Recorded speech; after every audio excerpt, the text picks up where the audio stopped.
एक आयत का विकर्ण उसे दो समकोण त्रिभुजों में विभाजित करता है।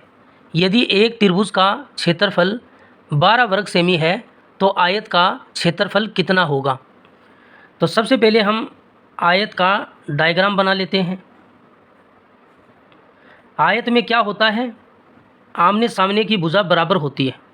अगर हम इस भुजा को लंबाई मान लें तो इसके सामने वाली भुजा भी लंबाई होगी। अगर इस भुजा को हम चौड़ाई मान लें तो इसके सामने वाली भुजा भी चौड़ाई होगी। और बी डी एक विकर्ण बना लेते हैं।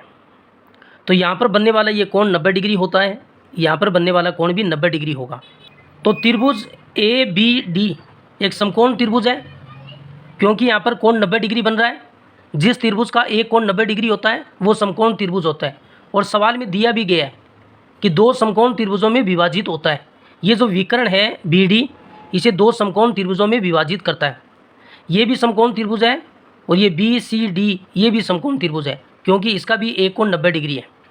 हमें एक त्रिभुज का क्षेत्रफल दिया है। अगर हम इस त्रिभुज का क्षेत्रफल माने, त्रिभुज ए बी डी का क्षेत्रफल हमें दिया गया है 12 वर्ग सेमी। इस त्रिभुज का क्षेत्रफल 12 वर्ग सेमी है, तो इसका क्षेत्रफल कितना होगा। बी सी डी, त्रिभुज बी सी डी का क्षेत्रफल कितना होगा। देखो इनकी भुजाएं सेम है। इसकी भुजा जो ए बी है वो लंबाई है और ए डी है वो चौड़ाई है।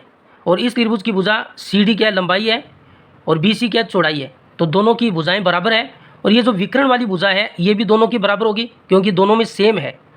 तो जो क्षेत्रफल त्रिभुज ए बी डी का है वही क्षेत्रफल त्रिभुज बी सी डी का होगा। इसका भी 12 वर्ग सेमी होगा। तो त्रिभुज बी सी डी का क्षेत्रफल भी 12 वर्ग सेमी होगा, क्योंकि इनकी तीनों भुजाएं बराबर है। हमें क्या निकालना है, इस पूरे आयत का क्षेत्रफल निकालना है। अगर दोनों त्रिभुजों का क्षेत्रफल जोड़ दें तो आयत का क्षेत्रफल आ जाएगा। आयत का क्षेत्रफल, दोनों त्रिभुज के क्षेत्रफल को जोड़ दीजिए।